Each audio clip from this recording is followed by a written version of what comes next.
Chris Brogan. How the heck are you? I'm good. How are you? I am super, thank you. I have to ask you, what are you drinking? That's so funny. I am drinking, it's a peach mango tea kind of a thing by this company called Everly that when you buy 6 of their little packets, they give some to people in Africa or something that have hydration challenges. I love that whole concept of buy one, share one. Yeah, me too. That's awesome. So, I didn't buy it for that, to be truthful. I just like just like the tea. Flavor sounded good, but then I was like, oh, and I'm helping people while I drink a lot. You know, speaking of that, I noticed that one of your products has now buy one, give one to a returning veteran. And Yes. we are a military family. My husband retired from the service. My sons are both in the service. I could cry as a mother right now. But I just wanted to say thank you for that. I think returning service members need a different level of support in businesses and people that recognize that, you know. We agree for sure. I think that there's a lot of opportunities that are being missed to help these people that have done something, you know, that you and I maybe couldn't or wouldn't do. And I think it's nice to have the facility to be able to do something. Well, if I could have convinced my sons not to go in, I would have. Yeah, I hear you. What branch? They're both Army. They're both Army. Okay. Yeah. To make it even more fun, are they overseas right now? No, Joshua just graduated from West Point, so he's in school still.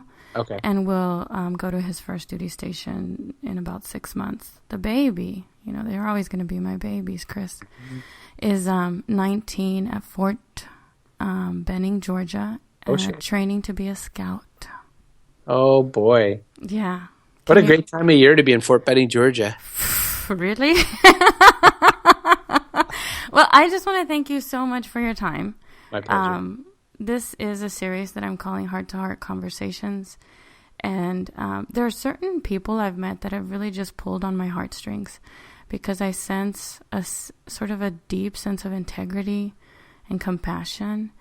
And I have 2 really foundational beliefs in my message and in my work. And one of them is that love is a choice, and the second is to live your own life.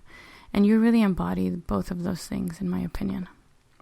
Well, thank you. I actually sort of agree, and I also think that they probably relate, don't you think? They do, but it's hard to see that sometimes. Sure, I can buy that. Yeah. So you had a blog post recently that's called, let's see, I wrote it down. The biggest competitive advantage you have is your openness and honesty. So I called this the business of being you. You do that really well. Well, thank you. I appreciate that. You've practiced?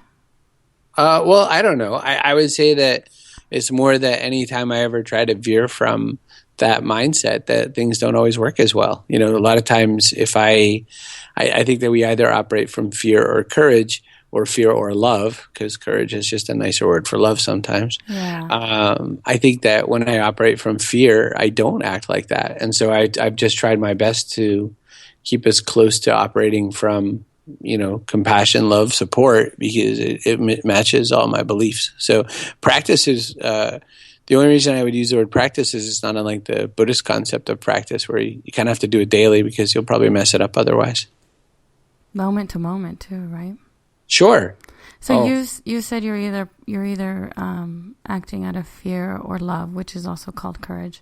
I found that there's a pivot in people's lives where they are moving away from fear, and instead of moving away from fear, which is sort of our natural tendency as human beings, wanting to be safe and protected and not to die, we start moving towards love.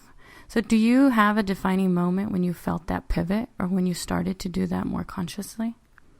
It's a great question. I think in all of our lives, defining moments come with good editing. I would say that with real life, you know, I think I had a million defining moments. You know, I've had all those situations where, you know, I made one choice one time and a different choice another time, and I go, I think this is probably a better way to go. And, you know, I lived a lot of my childhood thinking that I needed to be more than I was, thinking that people wouldn't like me if I wasn't some very specific version of myself.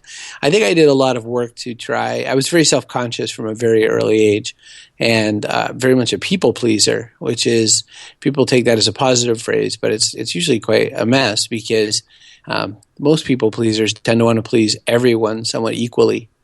Which means that you don't value your family, you don't value the people that you love, everybody becomes someone you think you should please, which means you put your strings in the hands of strangers a lot of times and get quite tangled. Mm-hmm. So I would say that in pulling away from those sorts of things, I mean, somewhere around 2011 was when I started the work of really trying to figure out how to untangle all of these problems in my life. So if there were defining moments, it was kind of realizing that I couldn't keep adding. I had a sinking house, and I couldn't keep adding upper levels to make up for the fact that everything was sinking into the quicksand. That's interesting. There's a similarity between you and I there, because in 2011 is sort of the deepest part of what I call the dark years, and I just started to sort of uncover from those recently. So lots of turning points in everyone's life. But that was David retiring, the empty nest stuff, move, get a new job, get another job, buy a house, close a house, add as much stress as you can to your life, see how you get out of that. That was a bit of a ramble, I apologize. Your unique truth. Joseph Campbell says that the privilege of a lifetime is being who you are. How do you uncover that unique truth, in addition to sort of practicing making those decisions that make you sort of choose courage and choose love? It's interesting how we've taken the word selfish to be a very negative thing. And, a lot of our other issues aren't, because, maybe you're, are you hungry? Well, I'm hungry-ish. I think people who are selfish are people who aren't really good at being themselves yet. And I think that, really once we start going after, those truths that matter most to us, I think that we, I don't know. It's so funny because I think quite often about, what was like, the best day of my life or whatever. And I have very weird connections to that. And one was that I was in Cozumel. It was a really horrible time in my life, to be honest, but I was snorkel diving in Cozumel. So I'm sort of like face down, belly down in the water, looking down like 15 or more feet into just, beautiful waters. And the same day, locals had like brought lobsters in that, with their hands. Like mm-hmm. I'm from Maine, so we trap lobsters. There's a lot of work in getting a lobster to your belly.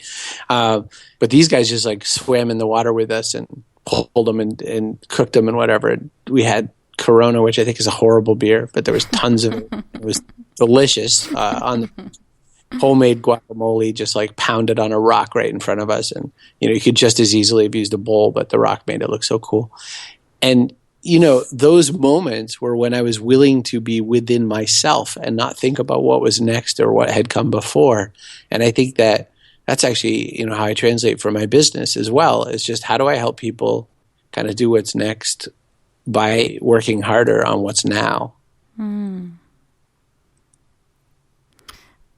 I like that. And when you were talking about the looking down into the depths of the ocean and the water, so many spiritual traditions relate that to our consciousness. So, and being in the moment now gives you a sense of freedom from everything that came before too. Right. And I think that feeling of just sort of floating, being able to breathe and seeing so clearly, all those three things transcend that actual real moment, and they remind you of kind of the things that you really want in life. I mean, you just want to sort of be untethered. You want to breathe clearly. You want to see clearly. And those are the moments, I think, when we feel our best. And when we are having trouble breathing because we're so nervous, or when we're worried about too many things and everything gets clouded, there's just all these other ways that gets messed up. So I think that there's just a lot of great opportunity for us if we avoid, When we sort of drive into those better moments. With intention. Sure. Yeah. That's what came to mind when you said drive. So I wanted to congratulate you on your recent engagement with Jacqueline. Congratulations. Thank you so very much. I have to say that I absolutely giggled like a schoolgirl the first time I saw you live. It was on stage at Podcast Movement 2014 here in Dallas. Dallas, yeah. You were in the middle of a keynote talk, and then your phone rang, and you said to the entire audience, "Excuse me, the love of my life has just woken up." I believe that love is a choice. So and what we talked about before, it's making a conscious direction, driving towards it. How do you tap into those sort of intuitive whispers? So we said practice earlier. Do you have a daily or a spiritual practice that you incorporate? I do.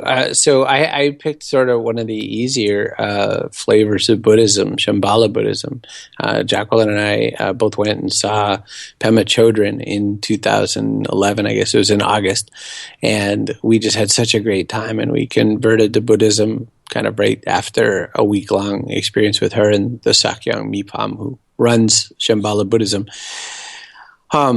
And so, I mean, it's not a lot. I mean, they basically are big fans of breathing in and out, as it turns out, which other religions also like breathing, I've been told. Breath is the basis of everything. That's what they're saying. I don't want to argue, but I think it's pretty useful. So I do that, and I do a little bit of, sort of intentional thinking every day. Like I do a little bit of mindful type thinking. The other stuff I do, actually, James Altucher wrote a great book called Choose Yourself. And then he and his wife, Claudia, wrote a book called The Power of No. Mm-hmm. And then Claudia wrote a book called Become an Idea Machine. And so out of all of those, there's this sort of physical, mental, spiritual set of practices. And I also do the mental stuff, the idea machine stuff. And I use that to think of ways to help other people, which, kind of transcends into the spiritual a little. So I find myself enjoying that as well. I have one final question for you. So the distinction between life and work, or play and being, for me, doesn't seem so different. How does that feel for you? Do you feel different when you're working and when you're creating, or how do you I'll stop with that. I have the coolest job in the world. I mean, my job is to help other people I take weird, crazy ideas and turn them into something that might be useful to other people. So being in an idea business, it's not enough just to have ideas. I have to sort of put them all the way down to the ground so that someone else can earn something from them. And so I do a lot of play in every given day. I do a lot of trying to see what's going to go wrong, because I think that one thing that separates me out from a lot of people is I am totally and utterly willing to fail, and fail publicly and fail loudly. I learn so much in those failures that I can then translate into something better. So I think that a lot of people misunderstand how play is supposed to work. They mix up the words play and things like games. And so they think, if I didn't win the game, then I lost. Well, play, there's not usually a winner or a loser. And so I do a lot of play every given day, and I think that helps other people succeed, because then I can give them the fruits of those outputs. And it's more of an infinite game versus... I think so. Yeah. I haven't found home base yet. Well, sorry, I found home base. That's Jacqueline. But I haven't found the other goal yet, so I have a lot. So it's more like a baseball game. Sure. Or a really long tag. I don't know. A really long tag. Well, I want to thank you so much for... your time. Do you have any final words of advice or any insights that you want to share with the listeners when they're moving from their head to that heart, when they're taking that 12-inch journey from logic to more of a heart-centered approach towards life and business? The only thing I want to say is that, I made much more success, wealth, money, and all those things that people are worried about when I started following more from my heart and when I started believing more in people than all the times that I worried about money as a construct and tried to make it work. So all of my success comes from failing and from helping other people and from doing all the things that are emotion-based. And the more I've been myself, the weirder I have been, which is who I am as a weirdo, the more I've succeeded. So I really can vouch for the lifestyle, basically. And the freaks shall inherit the earth. That's the rumor. That's what I've been telling you. Thank you so much, Chris.